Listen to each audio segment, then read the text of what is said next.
Students, today we will study about sequential circuits. इससे पहले हमने कॉम्बिनेशनल सर्किट्स पढ़े थे जिसके अंदर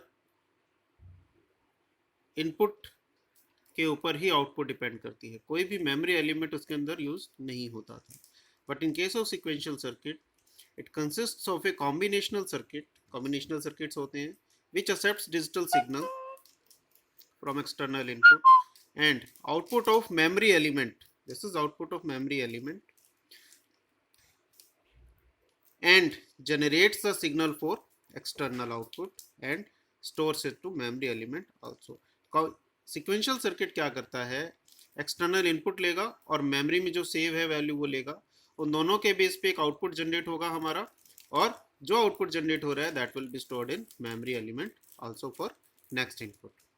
There are mainly two types of sequential circuit. One is asynchronous and other is synchronous.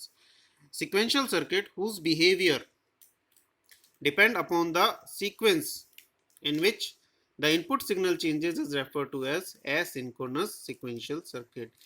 जैसे जैसे इनपुट हमारा चेंज होगा आउटपुट भी हमारी चेंज होती रहेगी. In case of synchronous sequential circuit whose behavior can be defined from the knowledge of its signals at discrete instance of time is referred to as synchronous sequential circuit. This is possible with the help of clock. This is our clock. It has this 0 to t. This is known as one clock pulse. This is positive clock pulse.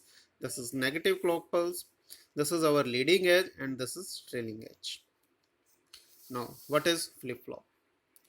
Flip-flop is also called as one bit of memory cell. It is used to store one bit, either 0 or 1. It has two stable states which are known as one state or 0 state. This is our diagram for flip-flop.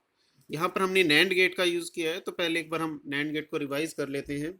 NAND gate means अगर दोनों input 0 है तो output 1, अगर एक input 0 एक 1 है तो भी आउटपुट 1 है हमारा, बट दोनों इनपुट अगर 1 है तो आउटपुट हमारा 0 होगा.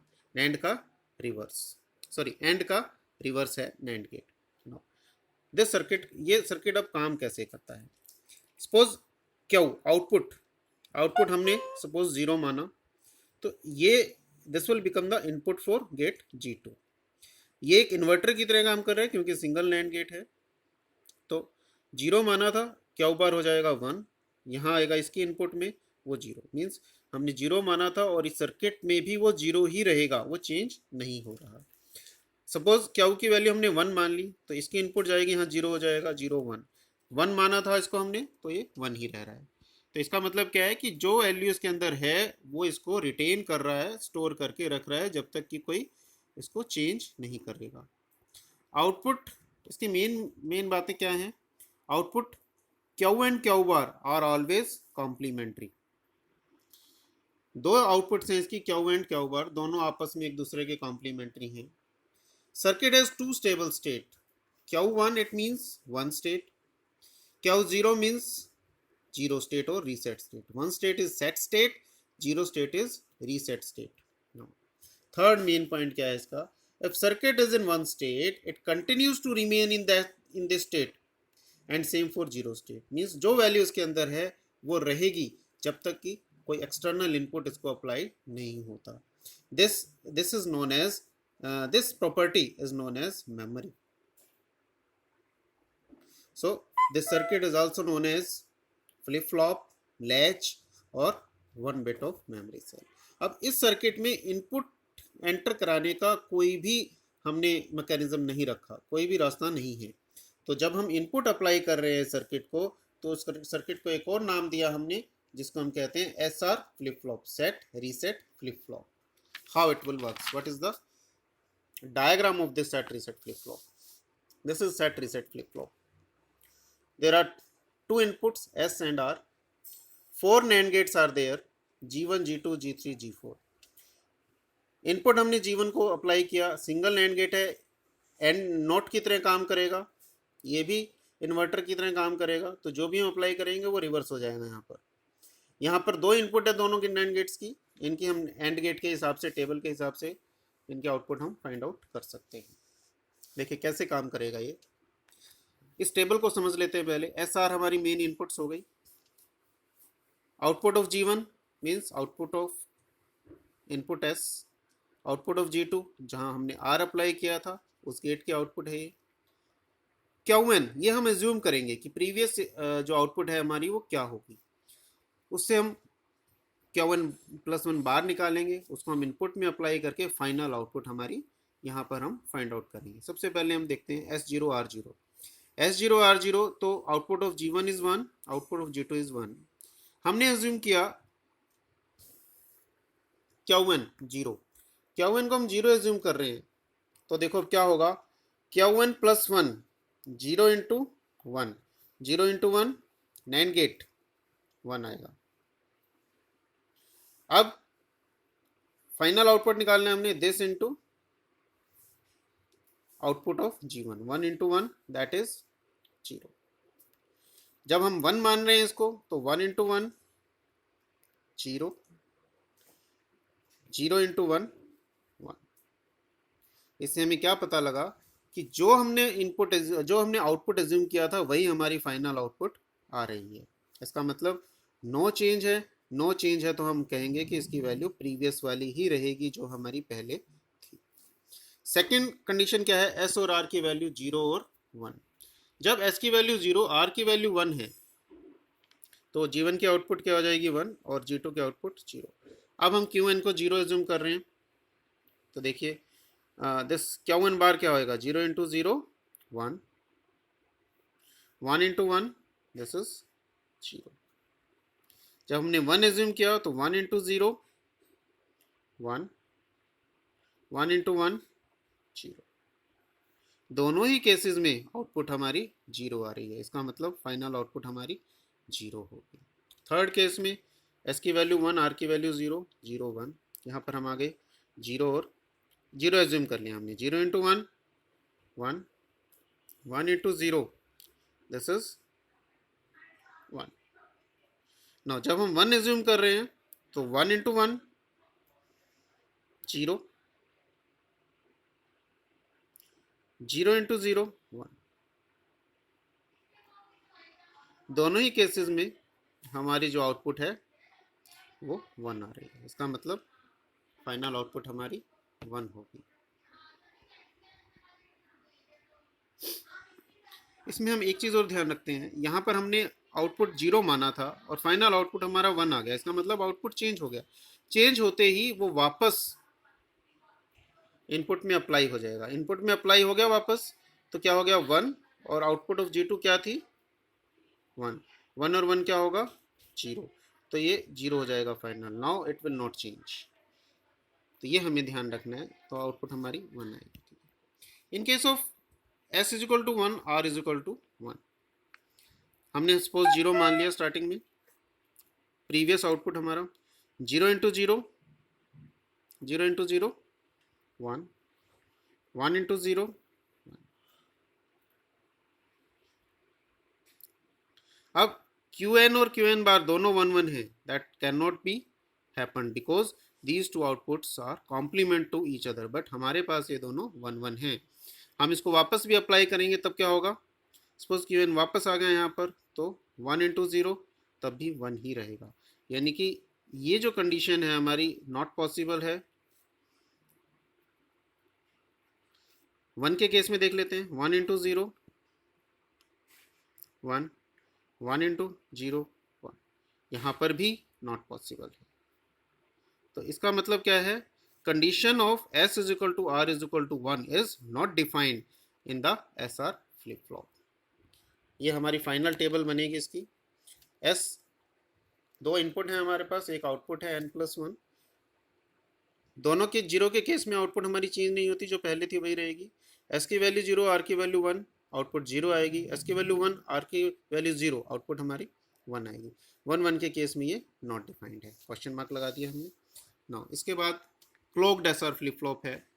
अब हम क्लॉक अप्लाई कर दिया हमने अपने सर्किट के ऊपर। It is often required to set और reset the memory cell in synchronization. with a train of pulse is known as clock. It is referred to as clocked SR flip flop. जब clock की value 1 होगी तभी ये circuit काम करेगा, clock की value 0 होगी तो ये सर्किट काम नहीं करेगा. This is clock. यहाँ पर लगा दिया हमने.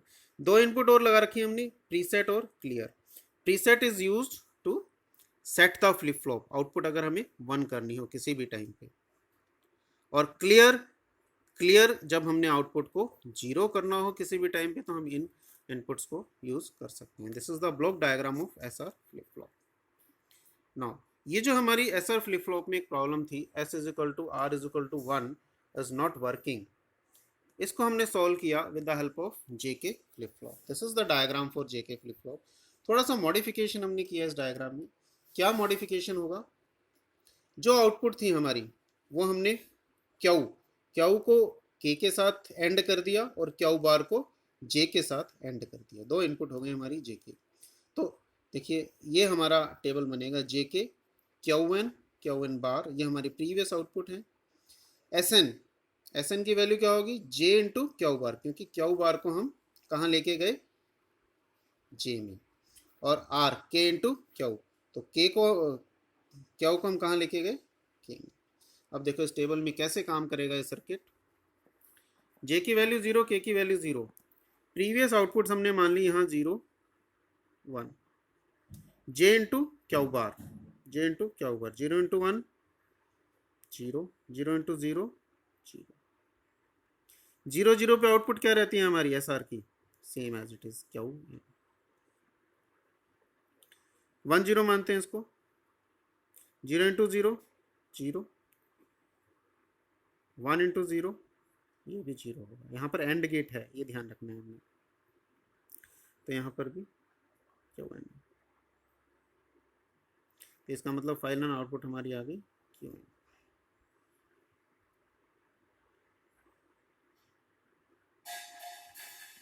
यहाँ पर हमने एंड गेट लगाया हुआ है, देखिए ध्यान से ब्लॉक डायग्राम में नज़र आ रहा है हमें. यहाँ पर हमने एंड गेट का यूज़ किया हुआ है. सेकेंड केस में जब जे की वैल्यू 0 और के की वैल्यू 1 है, फिर हम एज्यूम कर लेते हैं 0 1 और 1 0 प्रीवियस आउटपुट हमारी. अब देखो एस की वैल्यू क्या होगी, 1 इंटू 0 0, 0 इंटू 1 0, 0 0 पे प्रीवियस आउटपुट आनी है हमारी 0, फाइनल आउटपुट हमारी क्या आ गई 0.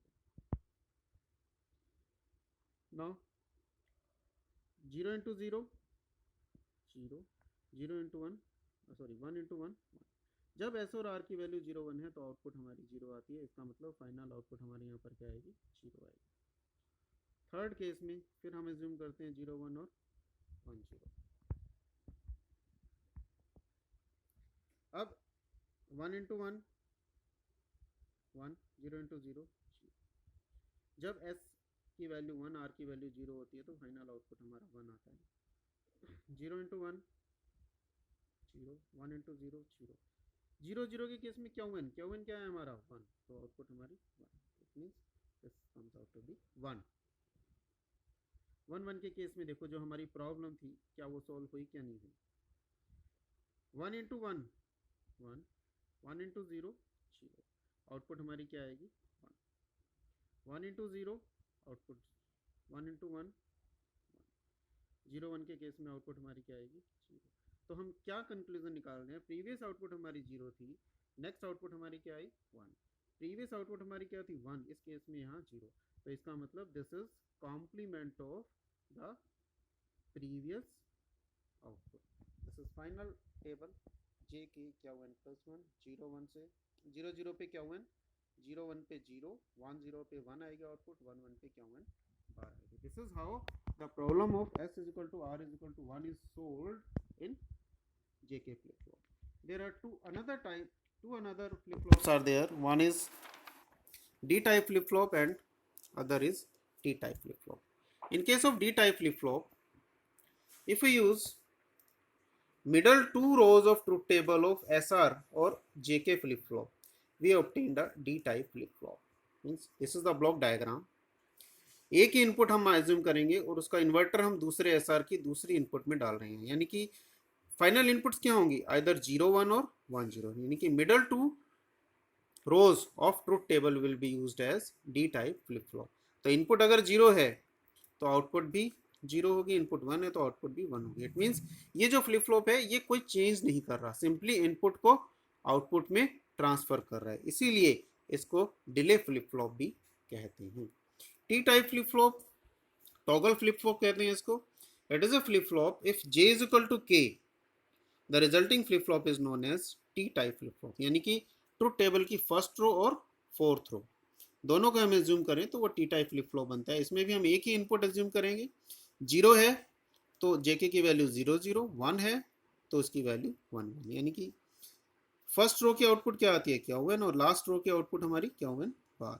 तो जब हम जे और के, जब हम टी को वन रख रहे हैं इसका मतलब जे और के की वैल्यू क्या है, वन वन.